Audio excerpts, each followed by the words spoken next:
Ново издание на вестите на Канал 8. Добар ден. Асфалтот на регионалните и локалните патни правци во Орицко-планинскиот регион на општина Кочани е во катастрофална состојба. На повеќе места е оштетен и ископан, а поради големите дупки отежнато е нормалното одвивање на сообраќајот. Скоро сите асфалтирани делници од регионалните и локалните патишта во Орицко-планинскиот регион на општина Кочани се во лоша состојба. Коловозот на повеќе места им е оштетен, а санирањето на дупките досега се прави со така наречена ладна асфалтна маса или пак се пополнуваат со песок и земја. Тоа ги прави небезбедни за сообраќај, особено што на одделни места во ископаниот коловоз тече вода или пак свиоците се обраснати со грмушки, поради што целосно се непрегледни. Најзабележливо е оштетувањето на асфалтот на патот кон Пониква, особено во горниот негов дел, од шумската куќичка па се до паркингот на планинскиот рекреативен центар. Исто така, оштетувања се појавија и на кракот што води кон манастирот Свети Василий, иако овде изградбата и асфалтирањето се изведе пред само една година. Неколку километри подолу патот е оштетен и преполн со дупки, поради што неопходна е итна интервенција. Слична е состојбата и со патниот правец кон Пантелеј и Рајчани, каде поради тешките камиони кои носат камен од рудникот, асфалтот е целосно оштетен, а на негово место се истура земја. Таквите податоци се евидентирани и во последниот извештај за состојбата со патиштата во општината, за што имаше и реакција на седницата на Советот. Состојбата со патиштата во Орицко-планинскиот дел е во катастрофална состојба. На крајот од извештајот посебно ме радува што е потенцирано патниот правец кон село Пантелеј и Рајчани, кој што јас неколку пати од говорница тука зборувам дека состојбата е алармантна. Значи службите го увиделе тоа и очекувам дека врз основа на она што како заклучок е дадено во врска со тоа дека ќе се постапи по истото. Неодамна првиот човек на општината, Радко Димитровски, рече дека се планира целосно асфалтирање на делницата од аеродромот до паркингот кај одмрлиштето на Министерството за внатрешни работи, како и негово продолжување за уште околу 1 километар до местноста Преслап. Сепак, таквиот зафат само делумно ќе ја ублажи сегашната состојба со сообраќајниот приод до Пониква, каде не само во зимскиот, туку и во текот на летниот период има се поголем број излетници и туристи. Додека главна тема во централната политика е договорот за надминување на кризата, постигнат со посредништвото во Кочани, ВМРО ДПМН според партиски извори нема да бира нов координатор до изборите. Се поизгледно е дека Општинскиот комитет на ВМРО ДПМН во Кочани не само што нема да добие нов председател летово, туку дека изборот ќе се пролонгира за поизборите. Од партиски извори се дознава дека Иван Иванов најверојатно ќе води уште едни избори во Кочани, и тоа следните вонредни парламентарни. Но неговата улога не е засебна, затоа што тој околу себе има цела локална партиска свита која действува заеднички. Иако вториот круг од изборот заврши пред околу 2 месеца, не успеа да искристализира ништо поконкретно. Сосема беззначајно е што овој филтер го поминаа 5 кандидати. Добро упатени партиски извори и тогаш коментираа дека и таквата ситуација не мора да значи ништо во конечниот избор. И по повеќе од една година од како стана пратеник во Собранието на Република Македонија, веде председател на Општинскиот комитет на ВМРО ДПМН во Кочани е Иван Иванов. Имајќи предвид силната централизација и строгата вертикална хиерархија при носењето крупни одлуки во владеачката партија, председателот на Општинскиот комитет во Кочани нема многу значајна позиција во партиската структура. Неговата главно оперативна улога се сведува на оркестрирана агитација на терен, пребројување и осигурување на гласовите и засилена активност таму каде што математиката правена во комитетот не излегува во пракса. По договорот во Пржино, главните предизвици за ВМРО ДПМН во Кочани дефинитивно ќе бидат изборите во април идната година, а потоа и локалните избори. И годинава општина Кочани ќе преземе постапка за отстранување на бесплатно изградените објекти. Веќе е објавен тендер за избор на фирма што ќе ја изврши услугата, а се очекува активноста да се реализира уште во текот на летото. Општина Кочани ќе продолжи да ги отстранува бесправно изградените објекти или делови од нив, како и оние кои што се третираат како времени, но немаат дозвола да ги користат јавните површини. Со активноста ќе бидат опфатени и делови од објекти кои се склони на паѓање, како и други за кои ќе биде оценето дека треба да се отстранат.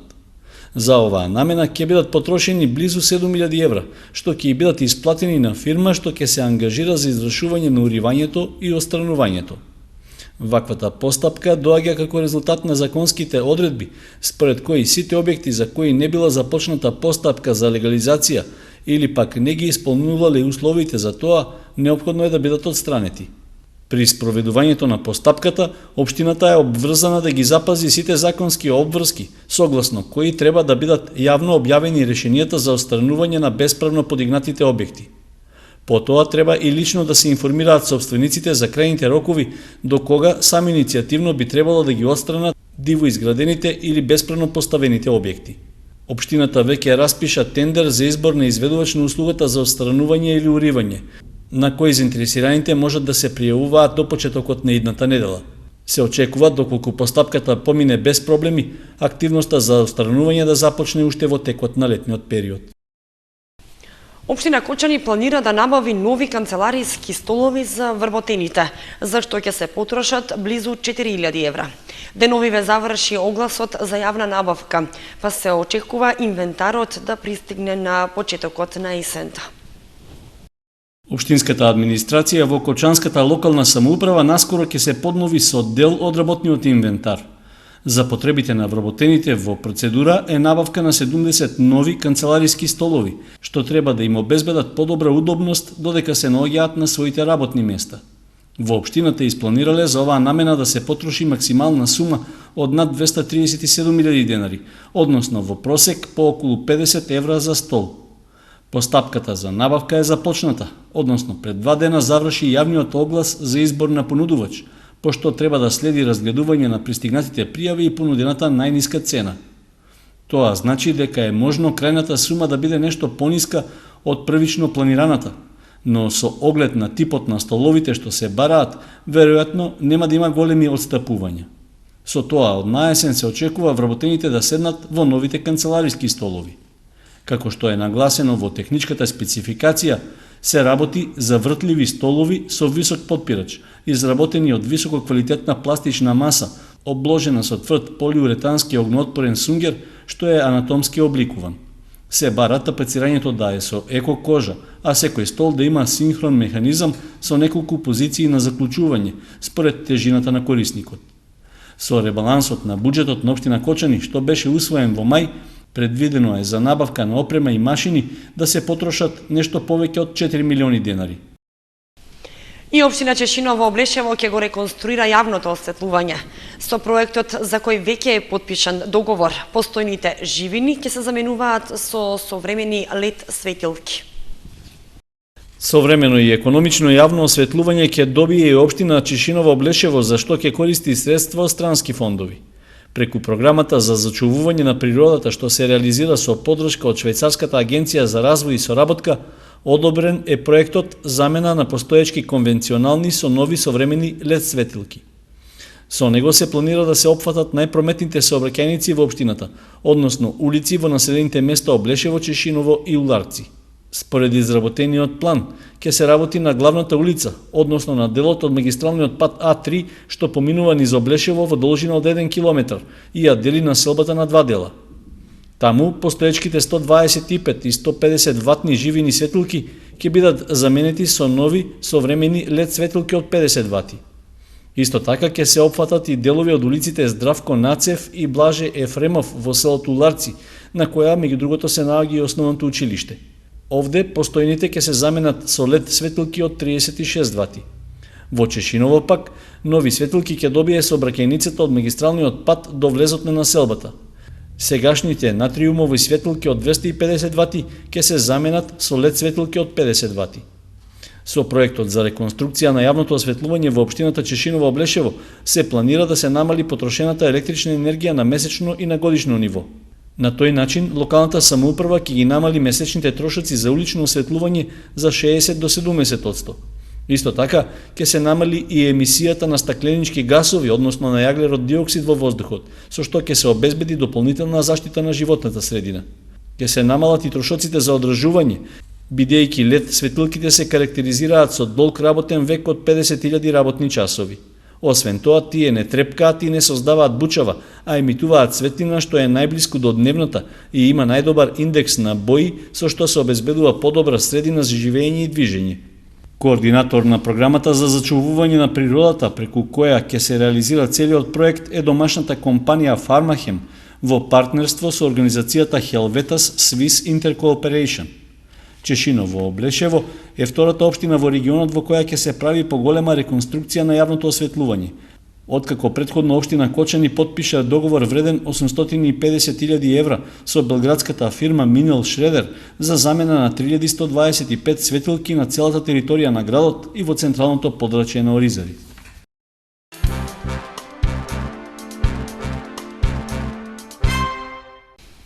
Големи комунални проблеми на периферните, но раздвижени подрачја во Кочани во текот на летото. Дел од речното корито кон базенот е претворено во мочуриште, а во околината има наезда на змии. Додека се средува централното градско подрачје и се градат паркчиња таму каде што реално и нема потреба, на периферните делови се случуваат ужаси, но не само од естетска природа. Комуналните служби и локалната власт наместа во целост потфрлаат во обезбедувањето основни услови и сервисирањето на обврските, а веројатно уште помалку чувствуваат за потребно да превенираат.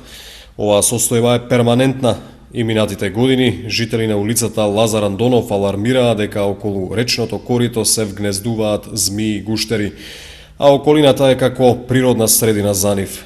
Трева до колена има насекаде, покрај реката, над речното корито, околу стадионот, крај патот, до оградите од игралиштата, а самата река, гордоста на Кочани, многу повеќе личи на опасно мочуриште. Логичното прашање што се наметнува е дали при средувањето на кеот на реката локалните власти не треба да водат сметка и за овој потек.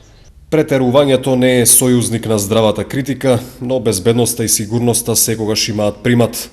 Најмногу поради тоа што овој кварт е центар на летните случувања. Голем број граѓани, особено деца и млади, ги посетуваат базенот, дискотеката, терените за спортување. На лошиот впечаток се надовразува и срушениот дел од подпорниот зид долг околу 5 метри спроти источната трибина од стадионот. Причината е водата од реката која го подрила, а тоа може да представува опасност за минувачите. Уште понепријатна слика остава оголената главна цевка која поминува во близина и шири ужасна миризба. Бесплатни курсеви по пливање за ученици од социјално загрозени семејства на возраст од 8 до 12 години. Оделението за јавни дејности Кочани упати повик до заинтересираните. Општина Кочани организира бесплатни курсеви по пливање за ученици од социјално загрозени семејства на возраст од 8 до 12 години. Курсевите по пливање можат да ги посетуваат деца од семејства корисници на социјална помош или во кои едниот од родителите е невработен, односно активен барател, стои во огласот како критериум. Од оделението за јавни дејности Кочани нагласуваат дека при пријавувањето треба да се приложат потврди од Центарот за социјални работи и Агенцијата за вработување.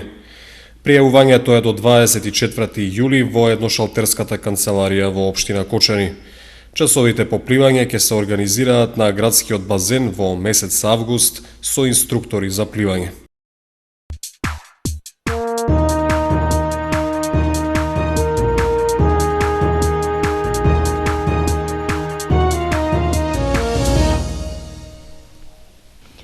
И за крај спортската информација. Нов надпреварувачки ден на Илинденските спортски игри 2015.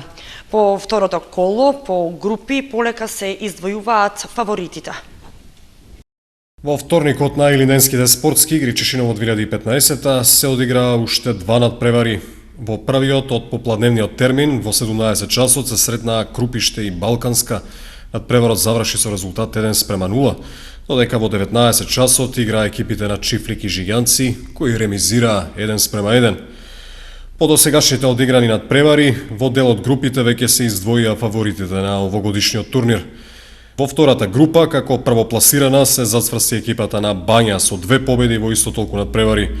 Во третата група води Таринци, додека во четвртата во водство е екипата на Крупиште.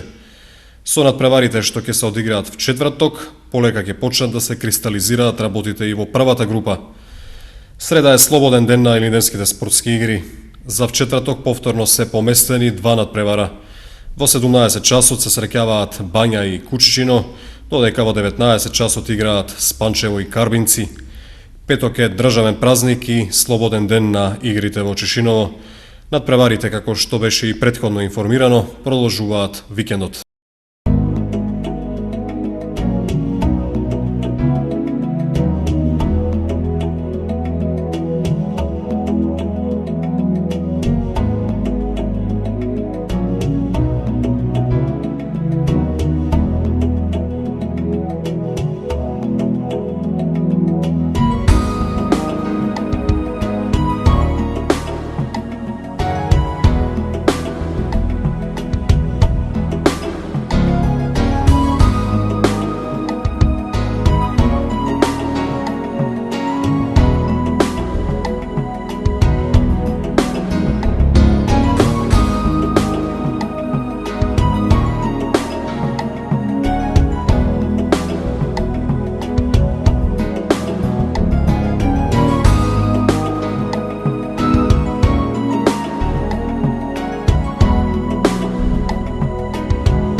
Тоа беше се што ви подготвивме за вестите на Канал 8.